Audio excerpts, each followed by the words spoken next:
I took a DNA test and found out my wife had been lying to me for 12 years.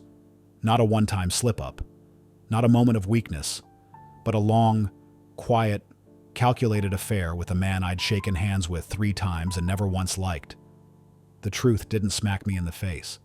It leaked slowly, through extended work trips, stories that never quite lined up, unfamiliar scents on her coat. I saw it. I just didn't want to believe it, until I started questioning my own daughter. That was the moment I knew I'd lost something deeper than a marriage. I didn't scream. I didn't cry. I just printed the evidence, folded it neatly, opened my laptop, and searched for the best private investigator in town. My name is Michael Turner, 48 years old, structural engineer based in Colorado Springs, father of 2. I never thought I'd be the kind of man who hires a PI to follow the woman I loves and trusts. But here I am, following my wife, Rebecca. I never meant to take a DNA test. Not at first. But things kept piling up. Nothing massive.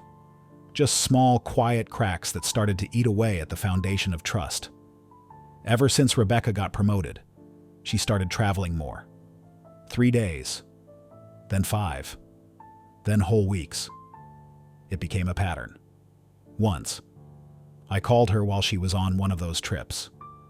The phone rang for a while before she picked up. She said she was at the hotel gym. But in the background, I heard soft jazz music and a short, low laugh, a man's laugh. I asked who was there. She said it was just music from the bar downstairs. I didn't push, but my mind wouldn't let it go. 4 years ago, I had a vasectomy. It was a mutual decision. 2 kids felt like the right number. Rebecca agreed. She even booked the appointment for me. Everything went smoothly. No regrets. Honestly, I felt relieved. So when I found a pack of birth control pills in her purse, I froze. We didn't need them anymore. The only reason to use them would be to prevent pregnancy, and in our case, that made 0 sense. I asked. She said they were for hormonal regulation. A lot of women her age use them. She claimed. I nodded. Not because I believed her, but because I wasn't yet sure enough not to. After that, I started noticing things. She took the pills with her everywhere, even short weekend trips. At home, she kept them in a locked drawer, not in the bathroom cabinet like before. One day, I opened that drawer to look for a spare battery pack. That's when I saw the prescription slip. It wasn't from her usual OB/GYN. It was from a doctor I didn't recognize in another state. I didn't ask. But that night, I sat outside in the backyard for hours, chain smoking a cigarette I hadn't touched in nearly a decade. I wasn't scared of her cheating. I was scared that maybe I'd been living too long inside a hollow version of marriage, one so well built I couldn't even tell it was fake. Then one afternoon, Sophie asked me, "Dad, what blood type do I have?" I remembered Rebecca once saying hers was AB. I'm O. Sophie is A. At first, I thought I misremembered, but I double-checked our hospital records. I hadn't. Little fragments like that, her avoiding eye contact, unnamed messages, trips with no photos, and how she always managed to be away on important days like our anniversary or the kids' birthdays started forming a pattern I could no longer ignore. I went online and started reading. Then I'd slam the laptop shut, telling myself I was being paranoid.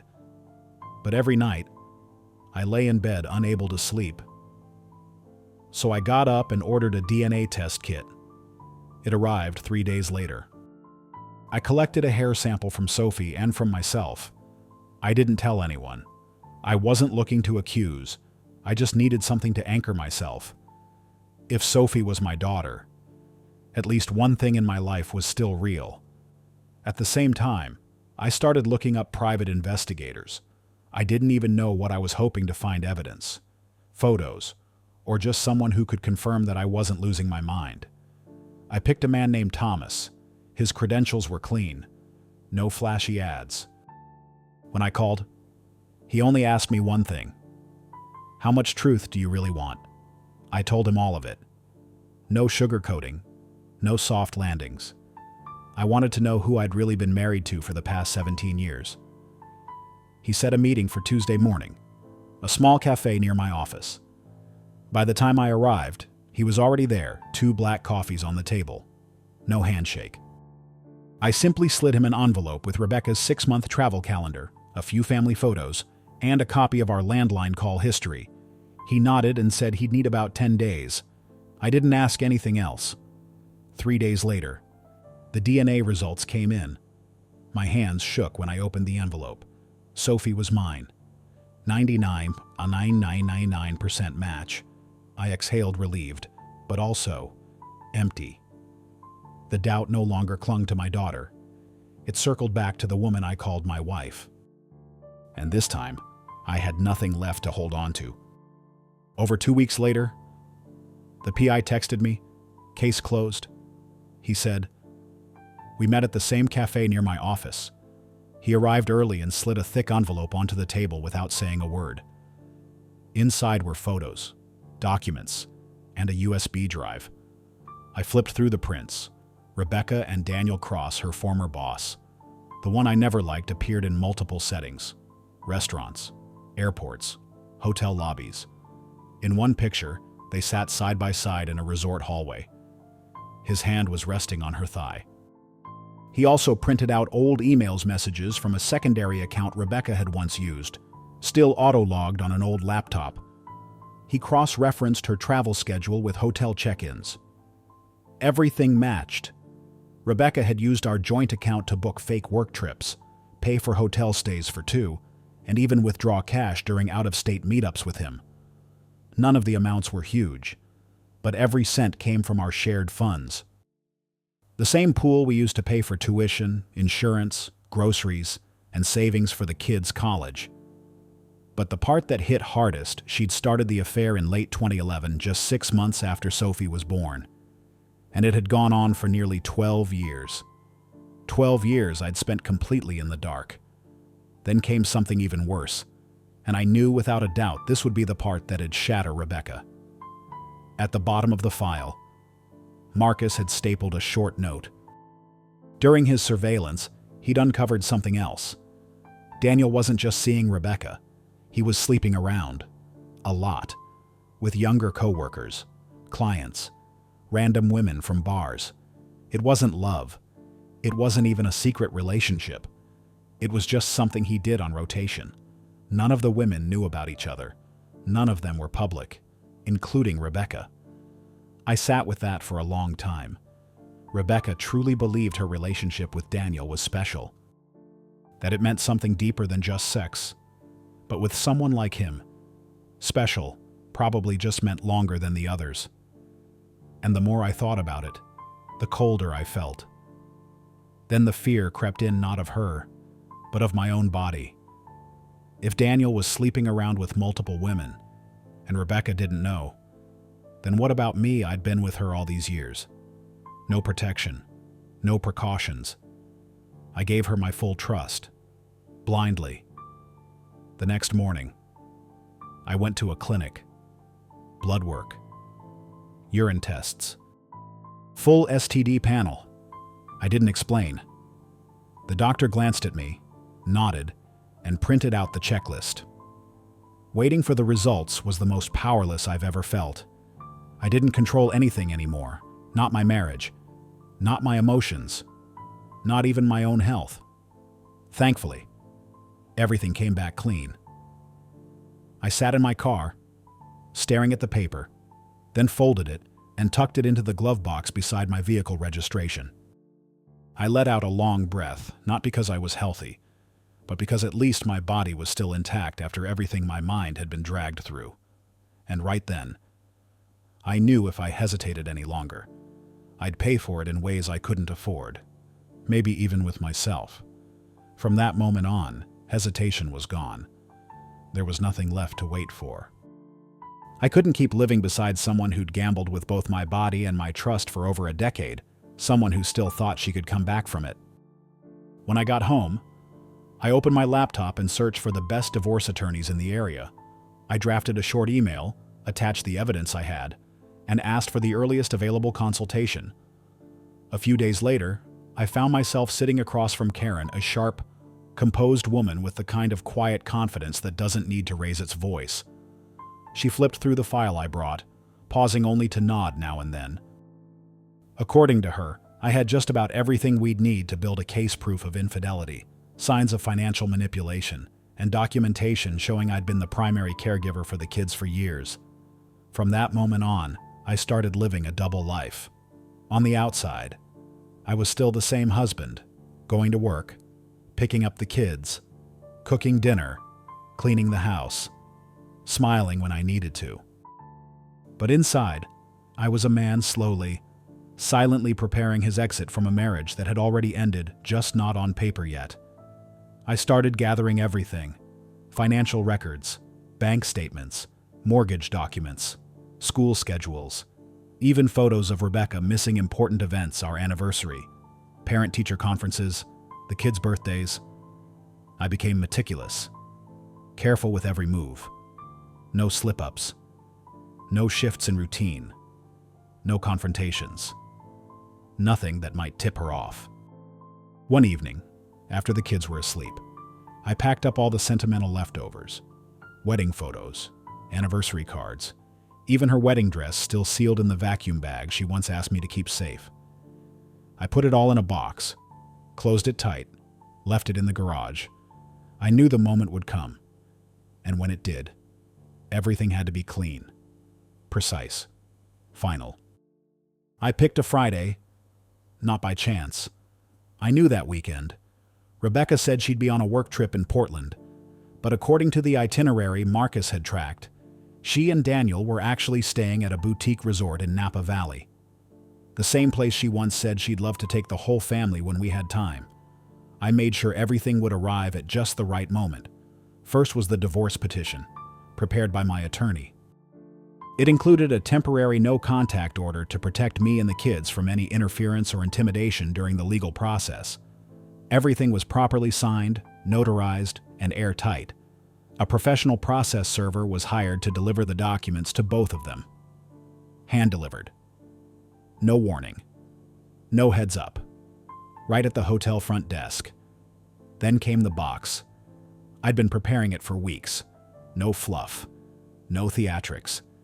Just a clean, quiet message. Inside was her wedding dress, the one she'd asked me to keep safe all these years, folded neatly, laid over our torn-up marriage license, now split into 4 equal pieces. I added my wedding ring, the one I'd taken off 3 weeks ago and left in my nightstand. And on top, a single note. No letter, no accusations. Just one line: I used to believe in us. Not anymore. I wrapped the box in plain brown paper. No sender name. Same delivery address as the legal documents. At exactly 5:30 p.m. Both items were delivered. The courier later confirmed Rebecca was the one who came out to receive them. That night, I made dinner like usual. The kids ate with their usual appetite, laughing over some story from school. I asked about their homework, talked about the field trip on Sunday, helped pack their bags. Routine. Ordinary.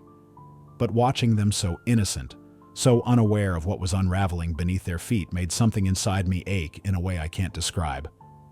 My chest tightened. Like someone had reached in and squeezed my heart with both hands. I smiled through it, because they needed calm. They deserved peace, even if everything else was coming apart. Rebecca didn't call that night. No texts, no emails, nothing. But I knew she got everything.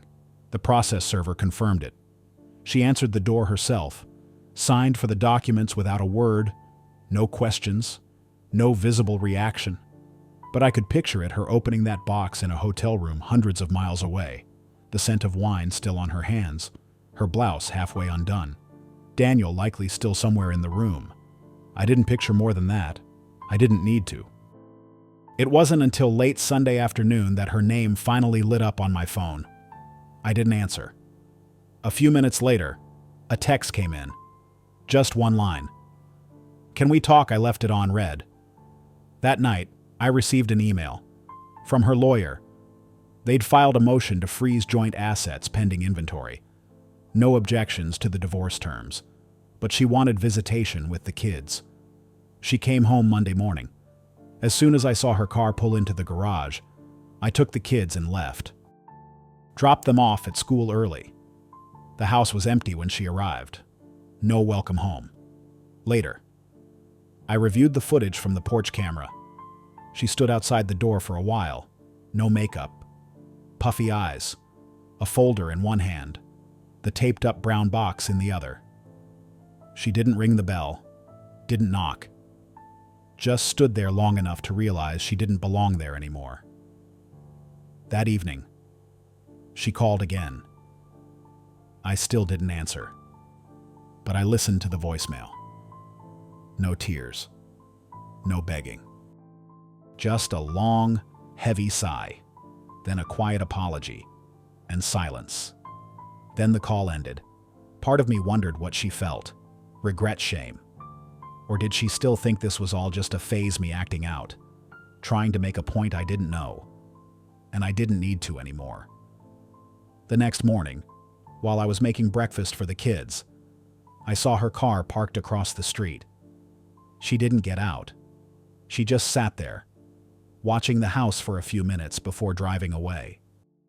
She didn't know I'd already changed every lock on the doors, not out of fear, but because I couldn't let someone who betrayed me in silence for over a decade walk back in like nothing happened. I don't hate her, but there's nothing left to hold on to. I called George, Rebecca's father, on a quiet Wednesday afternoon. He's a reserved man, never one for small talk, but he's always respected me. I told him I wanted to meet in person, not to accuse his daughter, but because I felt he deserved an explanation. We met at a small cafe in the neighborhood. Same spot we'd all gone to as a family, years ago. He arrived early, wearing his old khaki jacket. I could still smell a trace of tobacco clinging to the cuffs. I handed him a copy of the investigator's report photos, timelines, receipts, everything Thomas had uncovered. He read slowly. His hands didn't shake, but something in his eyes grew still and distant. Neither of us said much. I simply told him I didn't see any other way forward. He folded the pages neatly and set them on the table. The look on his face wasn't anger. It was something quieter. Not the pain of a father defending his daughter, but the sorrow of a man realizing that his child had lived an entire life he never really knew. We parted with a simple nod. He didn't ask me to reconsider, didn't try to explain her actions, just said he'd do what he could to help keep things stable for the kids, in whatever way he was able. That night, I knew it was time to tell them. Sophie was 11. Aaron was 14. Old enough to notice, too young to fully understand. I sat them down in the living room, turned off the TV, dimmed the lights. I wanted quiet, not silence, but space. Room for something that mattered. I told them their mom and I were getting a divorce, that it wasn't their fault, not because of anything they did or didn't do, that I would still be here, that they'd still be loved and taken care of. I didn't mention the affair, didn't bring up Daniel. I just said sometimes, in a marriage, there are things that can't be ignored. And when trust breaks, pretending everything's okay only makes it worse. Sophie looked at me for a long time, then leaned into my side, resting her head on my shoulder. She didn't cry. She just asked if she'd still get to see her mom. I told her yes, but it would look different now. Aaron didn't say anything, just nodded. He's always been that way, quiet, observant. I think he already knew. Maybe he'd noticed the changes in his mom long before I did, but he never said anything. Because he's a boy, and because he probably didn't know who to talk to. We hugged. It didn't fix anything, but it reminded us that we were still here, still family. That night, I left the door to my room open. For the first time in years, both of them fell asleep in my bed. No one spoke, but we all understood one chapter had closed, and whatever the next one looked like, At least it would begin with the truth. Rebecca tried to reach out to the kids after she came back. She offered to take them out for dinner, visit their schools, or just sit down and talk, but their responses were crystal clear. Aaron became quieter, avoided eye contact, and only spoke when necessary. Sophie declined every invitation, said she had too much homework or didn't feel well. It didn't take long for Rebecca to realize this wasn't just some temporary anger. This was the consequence of everything she had sown. I didn't forbid the kids from seeing her, but I didn't push them either. I let them decide, and they chose distance. Rebecca had been staying with her parents since moving out. According to her father, she would sit outside every night, staring at the porch light that no one had turned on. She didn't cry. She didn't speak. When he asked if she was okay, she just said, "The kids don't want to see me. They treat me like a stranger." Then Daniel started fading too. No more texts. No calls. No visits. He vanished not with a fight, but with indifference, like a man who'd finished what he came for and had no reason left to stay. Rebecca panicked. She sent long, emotional emails, reminded him of their memories, the dinners, the promises, the nights. She poured it all out, but there was nothing waiting on the other end. No reply. No closure. Just a silence that was more brutal than any goodbye. She finally realized it was over. And maybe it had never truly begun the way she thought. For years, she'd believed Daniel cared, that their connection meant something deeper, that this was her reward after years of duty and routine, of being the responsible wife and the reliable mother. She thought she'd found something real, something she deserved. But in the end, it was just sex. A handful of flirty lines wrapped around cold motel sheets and careless timing. She lost her family. She lost her husband. She lost her kids. And eventually, she lost the fantasy of love she'd betrayed us all to chase. I had enough evidence of Daniel's misconduct, not just with my wife, but with others. So I sent a quiet email to the HR department at his company. Attached the files. No accusations. No threats. Just facts. I didn't expect them to do much. But in the corporate world, sometimes a single well-documented concern is enough to make someone untouchable. 2 weeks later, Daniel was called into a meeting. They wanted to review certain behaviors from past projects.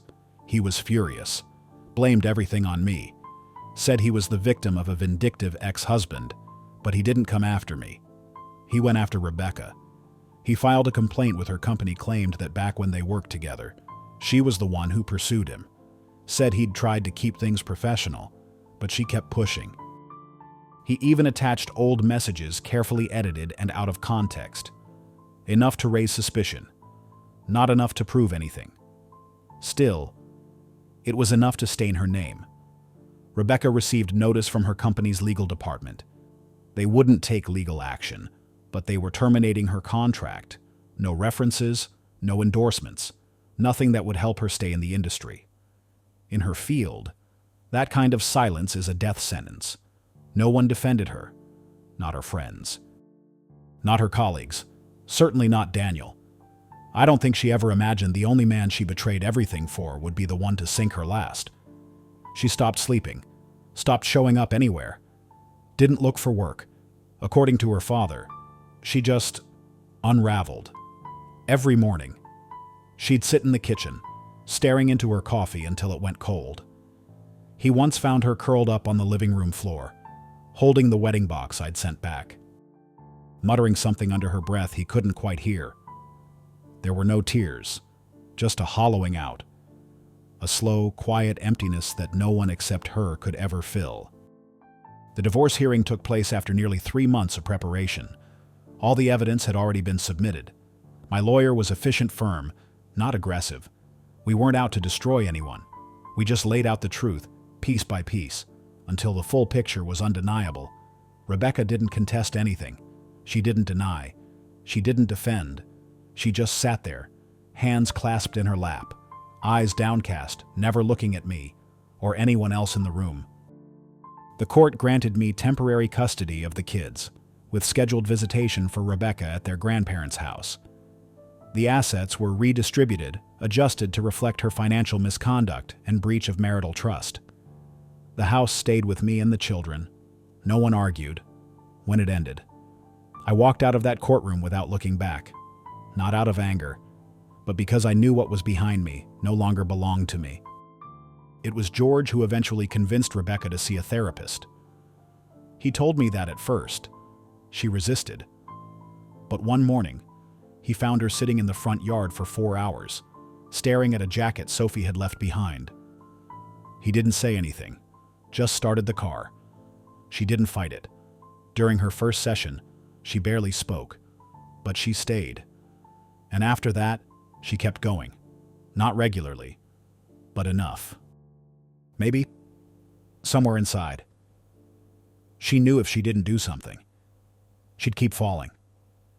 And next time, she might not be able to climb back up.